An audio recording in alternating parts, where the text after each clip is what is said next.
Meus queridos, amados irmãos, que a graça e a paz de nosso Deus e também do seu Filho amado Jesus Cristo seja com todos vocês.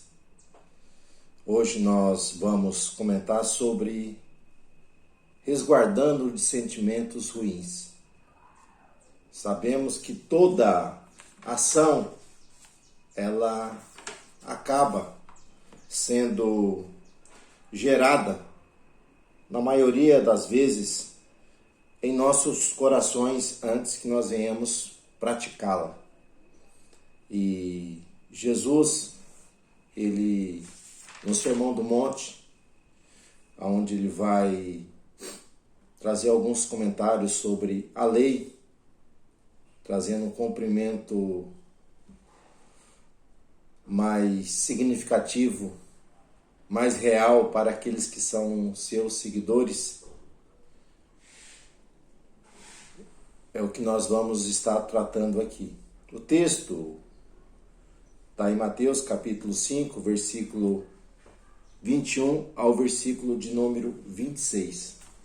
Jesus está dizendo para os seus discípulos: ouviste o que foi dito pelos antigos. Então, quando fala antigos aqui, está falando desde o começo.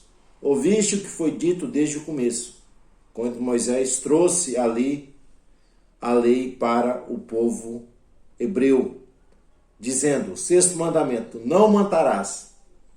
E ele diz que para esse mandamento, para essa norma, tem uma punição. Qualquer que matar será réu de juízo, será julgado. Então sabemos que aquele que cometesse o homicídio, assassinato, ele era réu o quê? De morte. Então essa era a interpretação que os sacerdotes, escribas, fariseus, saduceus, que os grupos religiosos na época, eles pegavam essa expressão no pé da letra. É por isso que a letra mata. Mas Jesus vai completar dando um sentido mais amplo, além daquele que estava escrito. Jesus disse, olha, eu porém vos digo. Então a lei dizia, não matarás. E se alguém cometesse essa ação, esse ato, já será réu de julgamento e poderia ser apedrejado, né? Mas Jesus está dizendo, olha, eu porém vos digo, que qualquer que sem motivo se irar contra o seu irmão, será réu de juízo. Então, o que Jesus está dizendo aqui, que as pessoas acabam praticando ações precipitadas, ações trágicas, num momento de ira, num momento de uma explosão, de uma emoção, porque essa palavra ira, no grego, ela significa orgizo, você estar enfurecido ou você está zangado por alguma coisa. No grego, no hebraico, essa palavra significa chara, estar inflamado. E nós precisamos controlar o que? Os nossos sentimentos e as nossas emoções. Sabemos que isso é coisa extremamente difícil para o ser humano, para o homem, por causa da nossa natureza caída, pecaminosa, né? A Bíblia nos orienta, irai-vos e não pequei. Não coloqueis o que o sol sobre a vossa ira. Então, quando vier esse sentimento, né, tá lá no Salmo 4, verso 4, depois nós vemos também Paulo escrevendo isso lá em Efésios, né, relacionado à ira, porque todos nós vem aquele momento de estarmos zangados, estarmos enfurecidos, mas nós devemos dominar o que sobre esse sentimento. Paulo escrevendo diz que nós temos que buscar aquilo que é bom, aquilo que é puro, aquilo que é justo, aquilo que é benigno. para contrapor contra esses sentimentos.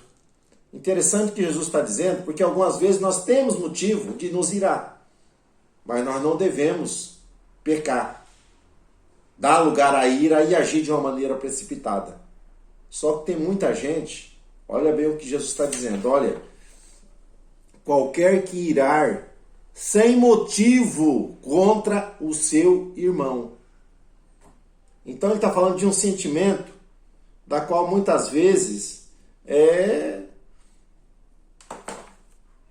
que talvez não houve motivo para você estar irado e você está irado. Isso é um sentimento que vem da natureza humana, é algo carnal, e o seguidor do reino de Deus não pode dar lugar ao que é essas ações. E nós hoje somos diferentes porque nós temos o que? A ajuda o que? Do Espírito Santo. E do fruto do Espírito é a mansidão. Sermos mansos. E outro fruto do Espírito, né? O fruto é um só, mas as suas qualidades são várias. Algumas vezes a gente até fala frutos, mas no sentido da qualidade, não daquele que dá o fruto, porque o fruto ele vem do Espírito. São as qualidades que é em Cristo Jesus que vai se manifestar nas nossas vidas. A temperança é o equilíbrio. Então, irai-vos e não pequei. Então, não há motivo para nós ficarmos zangados, ficarmos inflamados, se alguma coisa, às vezes, ela não ocorreu como a gente imaginava, só que a pessoa talvez não tenha culpa daquilo. Então, não há motivo para estar irado. Não há motivo para dar lugar ao que há esse sentimento. Porque senão, nós vamos ser julgado. Julgamento. Porque entrará em juízo. Então esse primeiro julgamento aqui era realizado na porta da cidade. Se você for ver essa questão do julgamento do versículo 22, qualquer que irar contra o seu irmão sem juízo é réu de julgamento na porta da cidade. Mas se alguém desprezar o seu irmão, chamar ele de imprestável, essa pessoa já é réu de julgamento no sinédrio, está dizendo. Qualquer que chamar o seu irmão de raca, imprestável, será réu do sinédrio. É um tribunal mais acima. Agora tem uma outra ação, que o julgamento não é entre os homens, o julgamento é entre Deus. Qualquer que chamar o quê? O seu irmão de ímpio. Essa palavra louca aqui no original, ela está dizendo ímpio, incrédulo. Então, irmão, você não recebe porque você é incrédulo. Tomar muito cuidado com isso. Porque aí você está fazendo um julgamento. Quem conhece o coração da pessoa é Deus, não é você. Então, cuidado com julgamentos precipitados, com ações da qual podem trazer prejuízo para a sua caminhada cristã, para a sua vida.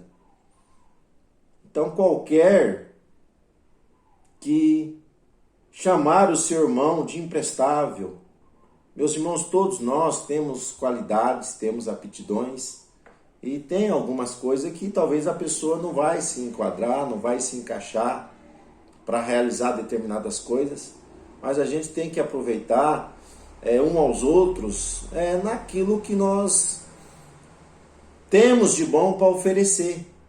Temos de bom para oferecer. Então nós não somos perfeitos, não somos bons em tudo, mas todo mundo tem um talento, tem um dom que ele pode ser útil em alguma coisa, em algum lugar. É só uma questão de se encaixar dentro de determinado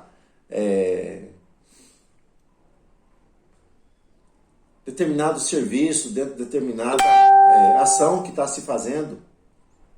Tipo, eu não sou bom para louvar. Então não adianta querer me colocar para cantar, tirar os hinos, que algumas vezes a gente até faz isso, mas tem coisas que nós não dominamos, não temos aptidão, mas não é por isso que nós vamos chamar um ou outro de imprestável. Você não presta, você não serve. Nós não podemos desprezar as pessoas por alguma coisa que ela não consegue fazer. E depois Jesus vai mais para frente dizendo, olha, qualquer que chamar o seu irmão de ímpio, tolo, louco, essa palavra aqui, ela no grego, moros, né? Qualquer chamar o outro de moros, tem nada a ver com Moro, o ex-ministro da Justiça, o juiz lá, mas qualquer que chamar o outro de Moro, incrédulo, ímpio, então essa pessoa, ela é réu de receber condenação para o fogo do inferno, olha só. Então, é uma coisa já mais grave. Então, o que Jesus está dizendo é que nós temos que respeitar o que um aos outros. Respeitar as pessoas. Valorizar aquilo de bom que ela tem. Nós não podemos achar que somos melhores do que ninguém. Porque Deus não faz acepção de pessoas. Deus não faz.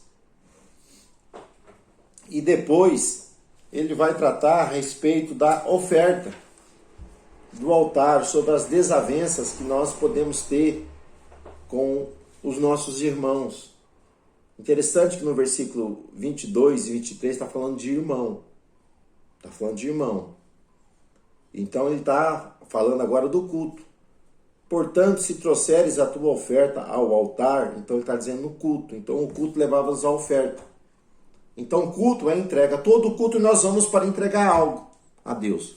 Vamos entregar o quê? O nosso louvor, a nossa adoração, a nossa gratidão. Mas se nós formos para entregar e percebemos que algum irmão tem alguma coisa contra nós, nós temos que procurar reconciliar com ele primeiro, para depois oferecer o nosso culto, a oferta diante do Senhor. Então o culto que nós temos que oferecer é um culto racional, é um culto verdadeiro, um culto santo. E se nós temos conhecimento, né, talvez a pessoa está irada com você sem motivo, aí é a parte do outro, não deveria, mas talvez a pessoa tenha alguma mágoa, algum sentimento, alguma coisa, você não está sabendo, mas se você sabe, você precisa ir conversar, você precisa, né, acertar essas coisas, porque nós somos chamados para termos comunhão um com os outros. Não vamos nos esquecer que o sacerdote, né, o sumo sacerdote, para que ele entrasse lá no Santo dos Santos, antes ele passava aqui pela mesa do pão. Pão fala de comunhão. Então precisamos ter comunhão um com os outros.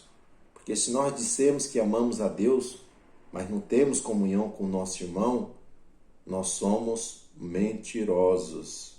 Então que Deus nos dê graça, Deus nos dá discernimento, para que nós possamos, né, discernir se alguma pessoa, né, tem alguma coisa contra nós, né, contra ti, para que você procure ali a harmonia, procure a paz, porque até então a recomendação lá em Hebreus, né, seguir a paz com todos e a santificação, sem a qual ninguém verá a Deus. Então somos chamados para seguir a paz. Paulo escrevendo, diz, se depender de vós, tenhais a paz com todos os homens. Por quê? Algumas vezes as pessoas talvez não vão querer ter paz com você, mas você tem que buscar a paz, tem que se empenhar para tê-la. Agora ele vai um pouco mais além, ele foge o que? Ali do culto, ele vai para as relações interpessoais. Versículo 25, concilia-te depressa com o teu adversário. Olha só, aqui já não é o irmão, é o adversário. Então, se depender de nós, devemos ter a paz com todos os homens. Então, nós sempre temos que buscar o que? A reconciliação.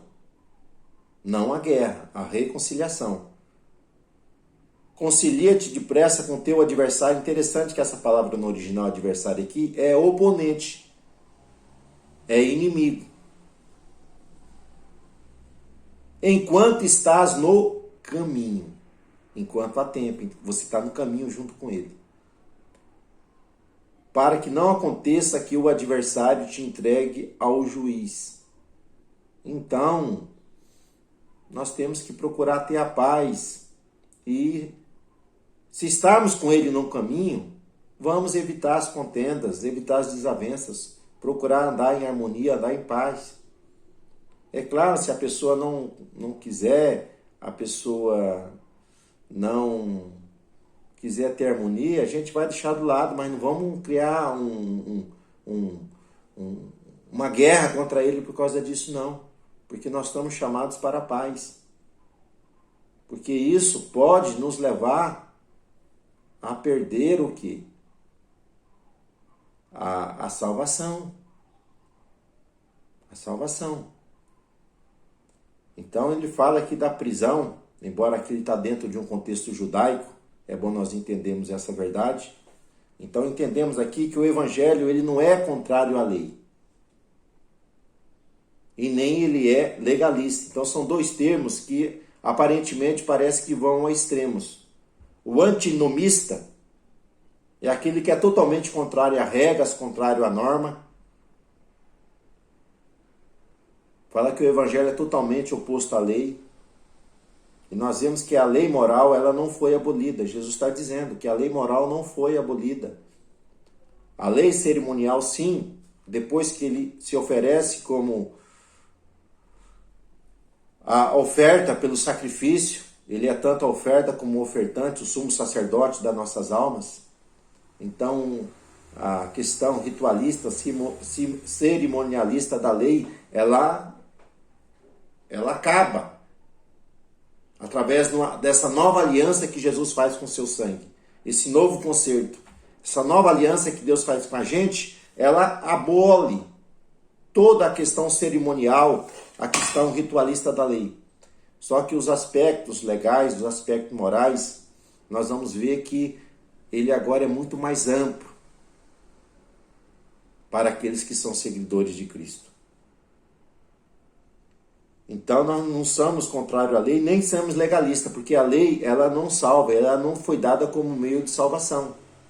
A lei foi dada apenas para apontar ao homem o que? A sua natureza pecaminosa e a sua impossibilidade de salvação. Mas Jesus, ele dá um sentido, um significado muito mais amplo da palavra de Deus, que são verdades absolutas, que ela se adequa dentro de qualquer cultura. Então, que Deus nos ajude a vencermos a ira, porque a ira é um sentimento humano, né? Só que ela não pode nos dominar. Então, que Deus nos ajude até uma próxima oportunidade, que Deus possa nos dar de estarmos aqui comentando algo de Deus para a minha e também para a tua vida. Então fique na paz, que Deus te dê a graça, Deus te dê a iluminação, Deus te dê a paz. Amém?